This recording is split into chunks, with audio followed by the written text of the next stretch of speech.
A show created by the fans, for the fans.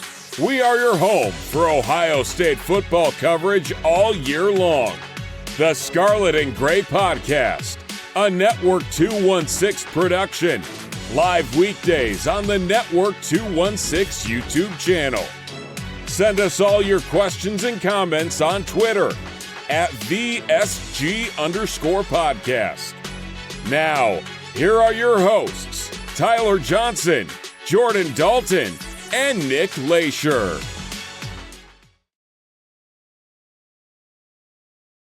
Hello, everyone. Welcome to your Ohio State versus Ohio game day preview. I am Tyler Johnson.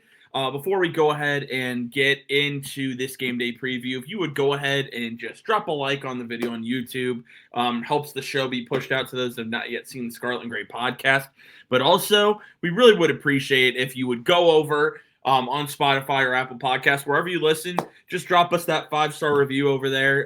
It seriously takes 10 seconds to do. Really appreciate that. What that does is that those podcast platforms actually start recommending the show. The more people that give it big time reviews. Like I said, you don't have to write anything. It's just a quick 5-star review. We really would appreciate that. You guys have been doing a great job with Apple. So first off, thank you for that. Like I said, I keep reiterating it because it still has brought us down, but we're getting back up. Michigan fans infiltrated that a while back, giving us a ton of 1-stars with no explanation.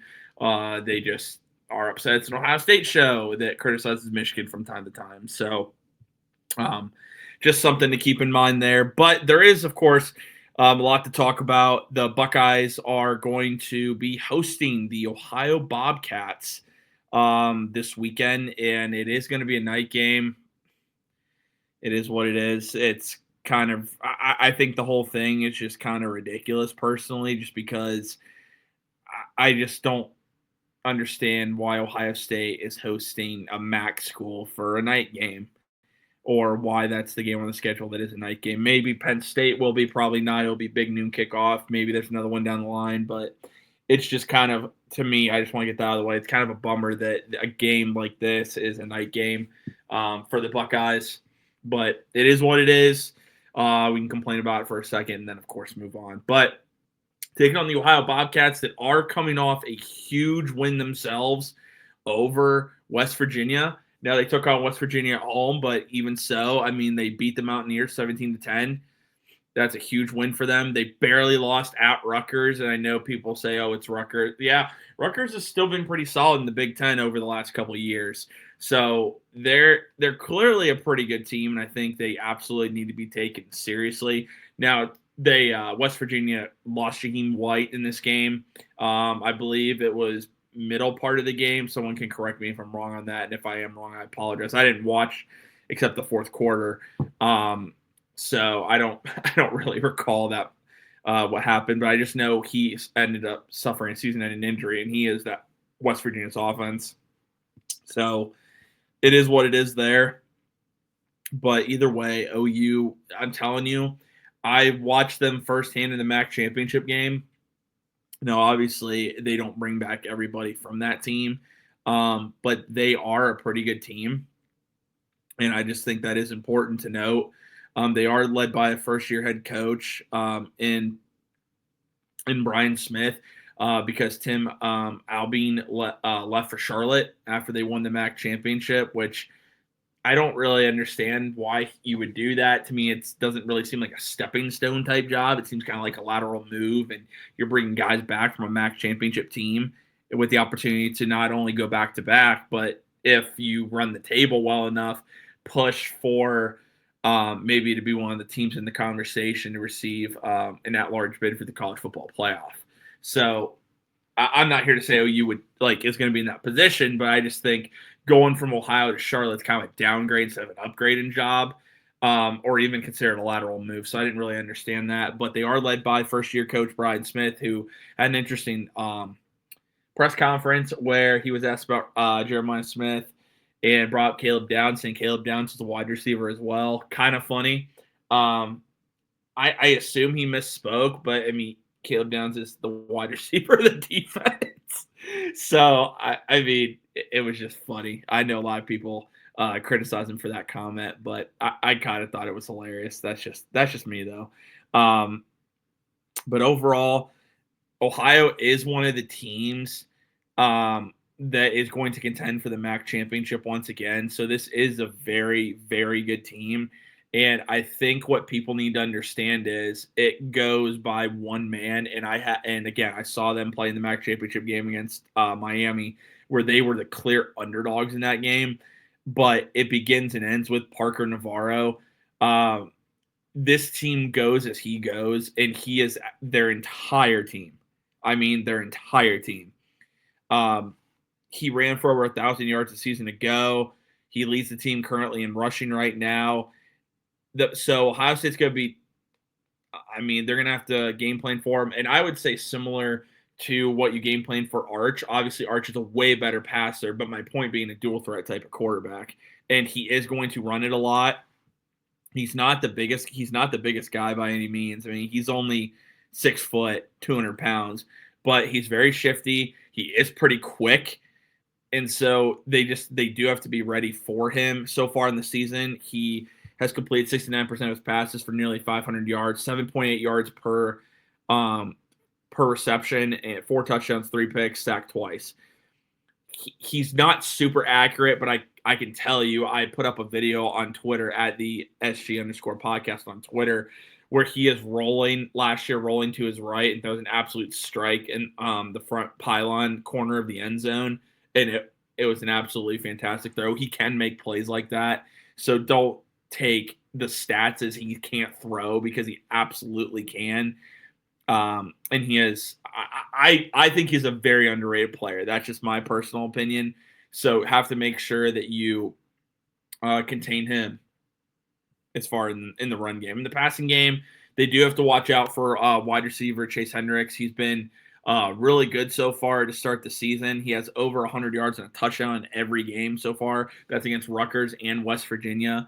So already to be able to do that, that's pretty impressive, especially again for a team like Ohio. He is the main guy. I mean, outside of that, you have a guy with 8. You have Max Rodart with 81 yards, Elon Pugh with 51, Caleb Gossett with 39, Jake Bruno, the tight end, was 27 yards. So it's all Chase Hendricks. If you take Chase Hendricks out, it's definitely going to cause them a lot of problems, and I do believe Ohio State has the cornerbacks to do that, of course, the defensive backfield to do that. But just something to keep in mind there. In the run game, Bangura, outside of Parker Navarro, is the main guy that's getting the bulk of the carries. He has 36 of them for 152 yards, only averaging 4.2 yards a carry. Navarro has 27 carries, 180 yards, 6.7 yards a carry, and a touchdown. This team truly is all Parker Navarro. Just some other guys I'd look out for is the safety duo of DJ Walker and Adonis Williams Jr. They are team captains and leaders of a defense that looked really good against West Virginia. And so I expect them to play very well. Adonis Williams Jr. is second on the team in tackles. DJ Walker is fourth. So they're going to make plays all over the field. Jack Fry's at linebackers, their leading tackler, 15 tackles. He also has 3 pass deflections, so he's proven to be so far pretty good in the passing game.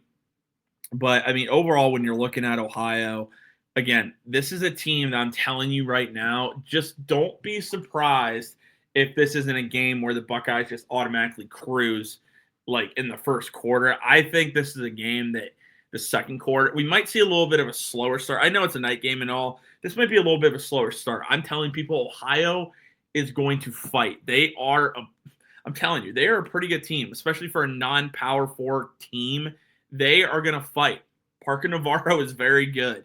If they can get some momentum early in this game, it'll get people frustrated with the Buckeyes, because you're like, oh, it's OU and we're huge. The spread is huge in this game, so we should absolutely be dominating them. But just don't take the Bobcats lightly. That's all I stress to people, because, again, Brian Smith has proven he gets his guys ready to play.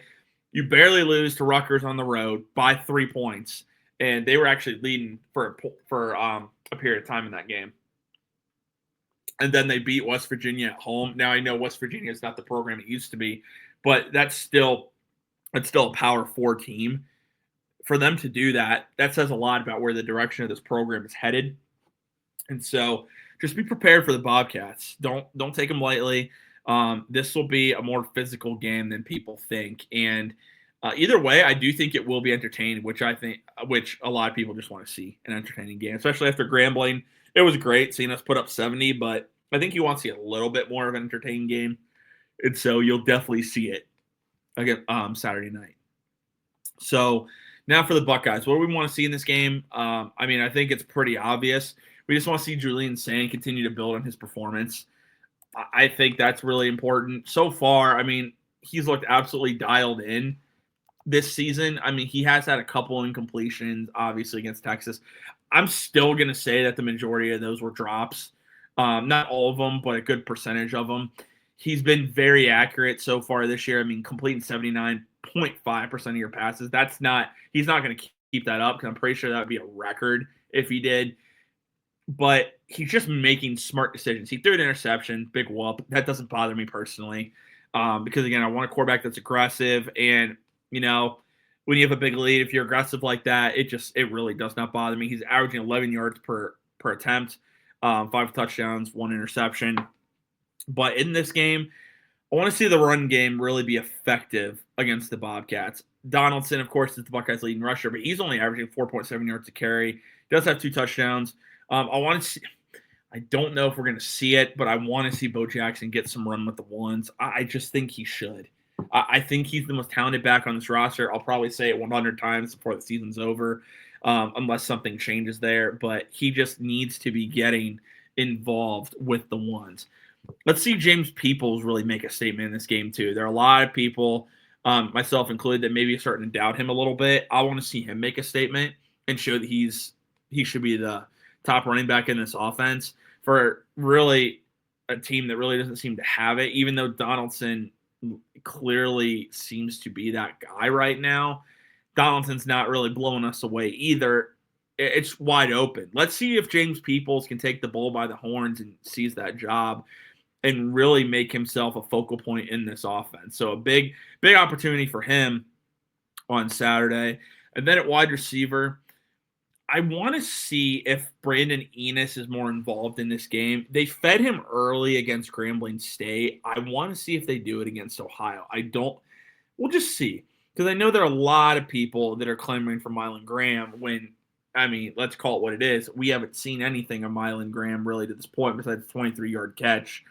And so I just want to tell people, we're all just guaranteeing that it's better than Brandon Enos when we really at this point don't have a lot to back that up. You might see it's a little bit faster, this and that. Let's just see what happens.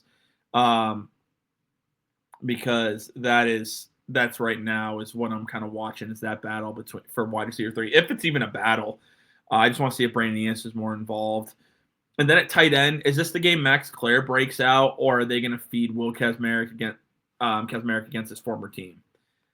Because I think that's the other thing too, is I want to see Max Clare really have that breakout game for the Buckeyes. And the more that Will Kazmarek seems to progress overall, especially in the passing game, it just makes me wonder if Max Clare's role is going to be as big as we thought. And I originally thought he was potentially the wide receiver 3 in this offense. He was actually going to be given that many touches to be that.